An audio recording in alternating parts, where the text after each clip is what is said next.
ये बहुत ही संवेदनशील विषय है। प्रधानमंत्री जी द्वारा क्या जो उन्होंने कहा है, विभाग उससे अलग कैसे जानकारी दे रहा है? ज्यादा जानकारी मेरे को नहीं है, मैं आपको मंगा के अभी नहीं, मंगाने की बात ही नहीं है। ये AIR का डॉक्यूमेंट है, इसमें साफ लिखा गया है, मन की बात में बताया गया है कि ये ब्राह्मी और पाली में लिखी गई है। क्योंकि जानकारी नहीं है, मैं तो स्पष्ट रूप से बोल रहा हूँ। वो तो प्रधानमंत्री जी जो बोल देंगे, लकीर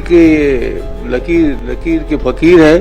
स्पर्श मल्टी स्पेशलिटी हॉस्पिटल अब गैस्ट्रोएंटेरोलॉजी की सुविधा के साथ आपकी सेवा में, साथ ही दे रहा है एम्बुलेंस के लिए टोल फ्री नंबर की सुविधा 180030911616। स्पर्श मल्टी स्पेशलिटी हॉस्पिटल, एक एहसास अपनेपन का। क्रमांक 7 श्री राघवेंद्र कुमार सिंह। आदरणीय अध्यक्ष महोदय, मैंने एक सवाल ज्ञान भारतम अभियान के दायरे में पूछा था। उसमें मेरा मंत्री जी से एक स्पेसिफिक सवाल ये है कि क्या ताम्रपत्र भी इसके दायरे में आता है या सिर्फ पांडुलिपि से ये संबंधित है? राजेश जी जवाब दीजिए। माननीय अध्यक्ष महोदय, ताम्रपत्र पांडुलिपि की श्रेणी में नहीं आता था, लेकिन मल्हार का जो ताम्रपत्र है, जो सबसे पहले 1987 में जुनवानी में कृषकों को प्राप्त हुआ था, जो कि डॉक्टर अहमद हसन खान ने इसे कृषकों से प्राप्त कर 18 जनवरी 88 को मल्हार निवासी राष्ट्रपति पुरस्कार से सम्मानित शिक्षक श्री रघुनंदन प्रसाद पांडे को दिया। उस समय ये पांडुलिपि की श्रेणी में नहीं आया था, लेकिन बाद में अभी इसको केंद्र सरकार द्वारा स्वीकार कर लिया गया और इसको पांडुलिपि की श्रेणी में लिया गया है। और अभी कुछ समय पहले ही हमारे प्रधानमंत्री जी ने मन की बात में भी इसकी चर्चा की। मेरा वही अगला सवाल था आदरणीय अध्यक्ष महोदय। आपके जवाब में आया है कि 2005 में इसको प्रकाशित किया गया, 1987 में इसकी खोज हुई और ये ब्राह्मी और भाषा संस्कृत में है। ये आपके विभाग के जवाब में आया है।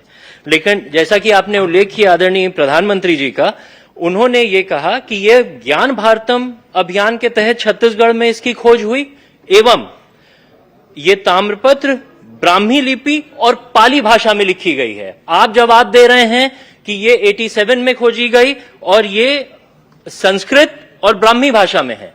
और जो ऑफिशियल डॉक्यूमेंट है और इसमें आदरणीय प्रधानमंत्री जी ने जो कहा है उसमें ब्राह्मी और पाली भाषा है। आप जवाब में दे रहे हैं कि ब्राह्मी और संस्कृत भाषा है। तो विभाग गलत कह रहा है या वहां पर गलत जानकारी दी गई? इसका जिम्मेदार कौन है? यह बहुत ही संवेदनशील विषय है। प्रधानमंत्री जी द्वारा क्या जो उन्होंने कहा है, विभाग उससे अलग कैसे जानकारी दे रहा है?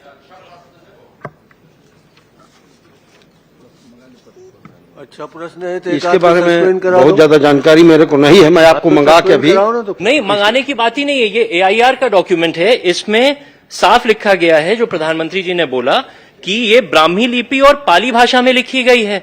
आपका विभाग जवाब दे रहा है कि ये ब्राह्मी में एवं संस्कृत में लिखी गई है।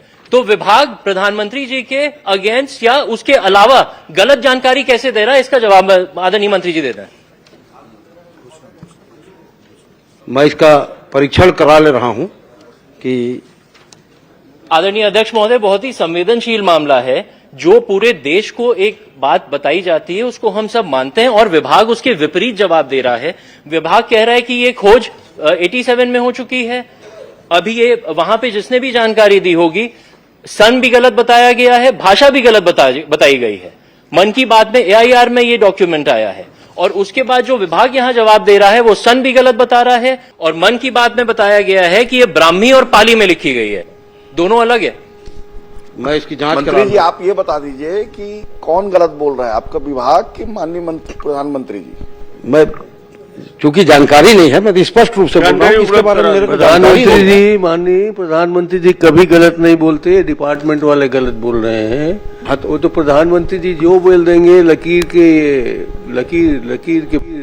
के फकीर है, उपलब्ध उसमें जाना ही है, उपलब्ध करा देंगे। अभी मेरे जिसने गलत जानकारी दी है उस पर क्या आप कार्रवाई करेंगे? बिल्कुल नियमानुसार उसके ऊपर कार्रवाई करेंगे। खुश है तो फिर खुशी मना ले, छोटा बड़ा केक मंगा ले, संगम में मिलता है बढ़िया केक, संगम में मिलता है बढ़िया केक। तीरंदाज।